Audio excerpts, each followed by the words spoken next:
So yeah, check that out. Instead of a fuel filler, we have a charging point. How cool is that? Hello guys, and welcome to this Volks Wizard video. Now, some of you may know I've spent quite a long time recently driving the Golf GTE, the petrol electric hybrid, and we've got on just fine. It's an intriguing car because you can do up to about 20 miles in fully electric mode at a fraction of the cost of doing it in a petrol or a diesel car. But if you find yourself on a nice road and you're in the right mood, just press the GTE button and it does a pretty good impression of a hot hatch.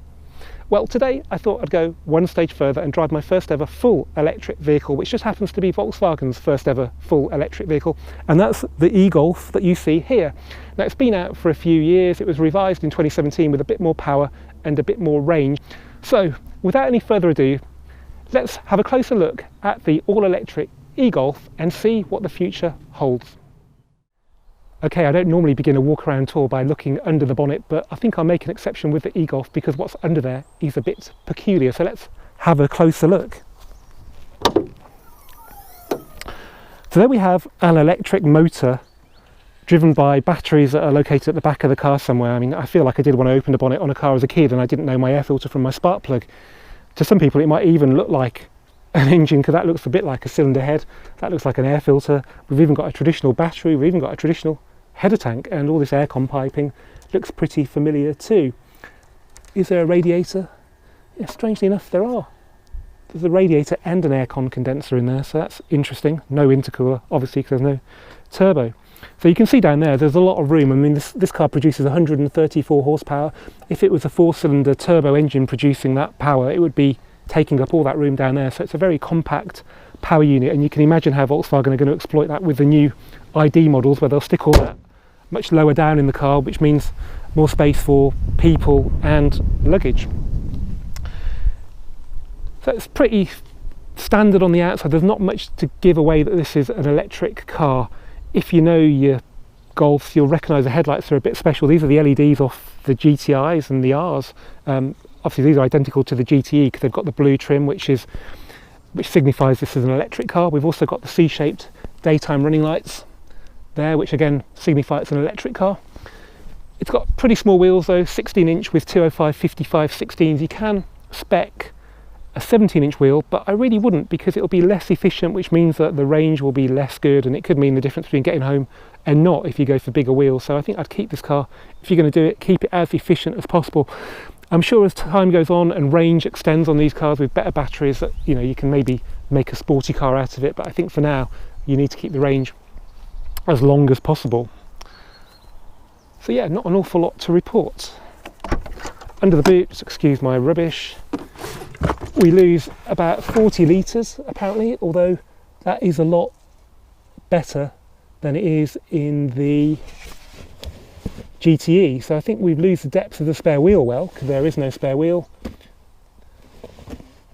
but it's still a huge boot. About 341 litres, which even with losing the 40 litres means it's still bigger than that of a Ford Focus.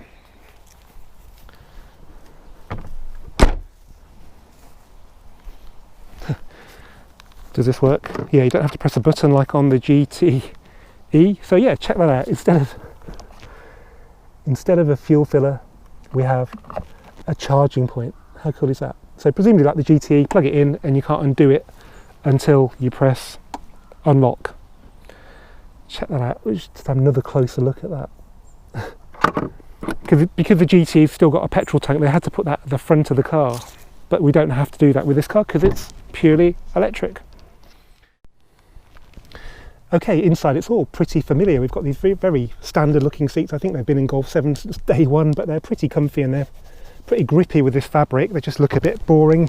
It's a shame they haven't got the blue stitching, but that we get on the steering wheel and on the gear gate, and a little bit of blue on the gear knob, which brightens the car up no end. Being 7.5, we've got the gesture controlled screen.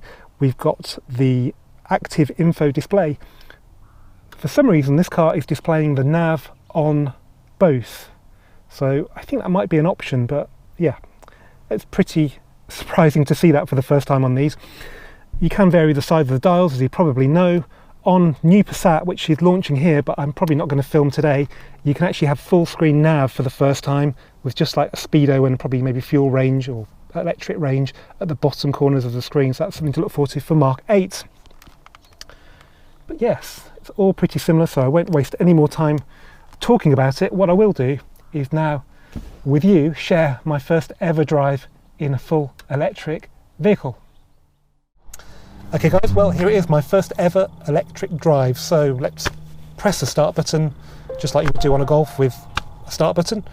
You get the bong from the instrument cluster, tells you it's ready. There's a little green ready logo as well, so that means it's ready for you to put electricity to the motor. To do that, select drive and then just dab the throttle to release the parking brake, and we're off silently, just like that.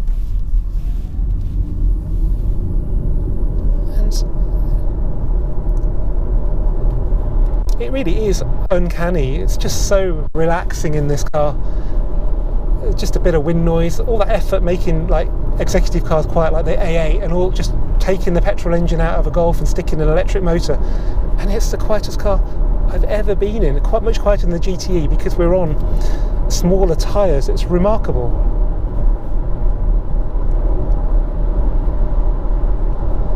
Now this car does 0 to 60 in 9.3 seconds, which isn't anything to write home about, but I think it's a bit pointless talking about that with a car like this, because not only is it not a performance car, being electric, the response is actually better than you'd expect. So it's quicker to 30 miles an hour than a TDI 150. So for urban driving where you need to get off the mark pretty quickly, getting onto roundabouts, I think it's perfectly adequate. If I put my foot down now, there's an instant shove.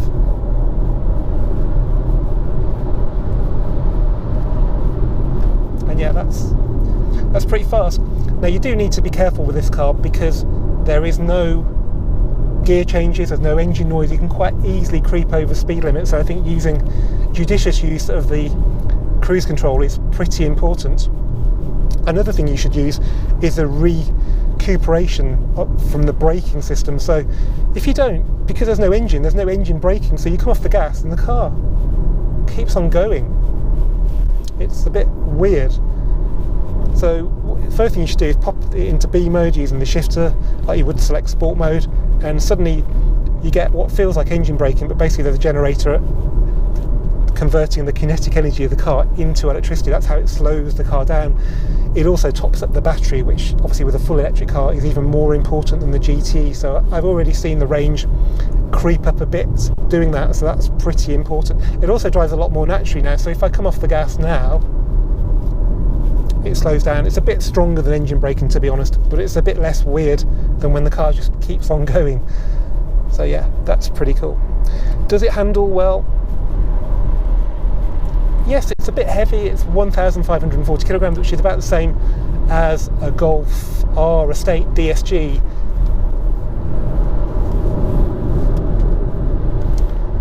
Yeah, okay. I mean, the weight is lower down, so it's distributed better front to back than say an RS3, which has all the weight at the front.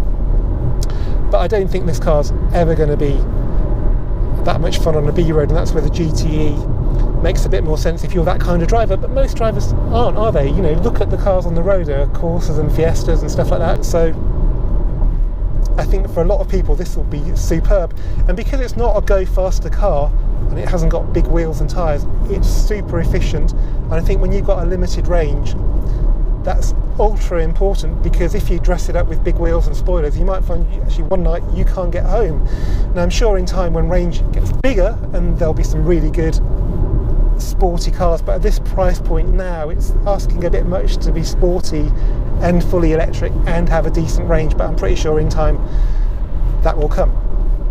Now price wise, this car's about 31.5 grand. There's a 3.5 grand grant from the government, so that's about 28,000 quid. Apparently depreciation is a bit stronger than on the internal combustion engine, so you'd have to really want one of these, and you'd have to really benefit from the benefit in kind tax that you get for company car users to make it add up, I think, really. I mean, yeah, you can do, apparently a fill-up is 5 quid, that's like nothing to do 120 miles. In my A2 TDI I do about 100 miles per 10 quid, so it's over twice as cheap as running my A2, which is remarkable because it's a damn sight quieter, a damn sight more refined, and a much nicer place to be. But obviously depreciation is one of the biggest costs of owning a car. The way to mitigate that is to lease it, let somebody else worry about depreciation, and there's some really cracking deals. Also, I think CarWow are quoting about 24 grand for this car. That's presumably with the grants. That's pretty good. I could be pretty tempted, really, because, like, you know, £5 to do 120 miles, that's not bad, and it's a very usable range. The only problem with electric cars I find, and I found this in Suffolk with the GTE, was that if you drive around all day, say you commute and you come back home, great, you've got a bit of range left. You want to go out in the evening, or you need to go out in the evening, so it's a medical emergency or something, or you're picking your kids up from a party. How are you going to do that? You have to wait for it to charge. I think it's about 12 hours to charge this from a 3-pin socket, and it's quite a few hours to charge it from a charging point. The only really quick way to do it is to use a CCM charger, which you'll find at petrol stations, and that's about 45 minutes, but that takes planning and will probably cost quite a lot. So there are still limitations, but it's definitely very usable if you plan out how you use it very, very carefully, and ideally have an internal combustion car as a backup, which is obviously a luxury that it's probably not available to a lot of people. But yeah, as a first drive, I'm really impressed with this car. If Volkswagen offered me one as a long-termer, I'd say yes. I'm about to move house, my commute's going to be about 30 miles, so I could quite easily do it. So yeah, I'd definitely give it a go, but I look forward to the evolution of the electric car. Maybe in the near future we'll get this sort of range with something a bit sportier. Tesla are already sort of offering sporty drives with 300-mile range, but obviously at a price that Volkswagen can't compete with yet, but I'm sure that will come with good time. Anyway, I hope you enjoyed my first ever drive in a full electric vehicle. If you have, please give it a thumbs up, please comment, please share, please subscribe, and see you for the next one really soon.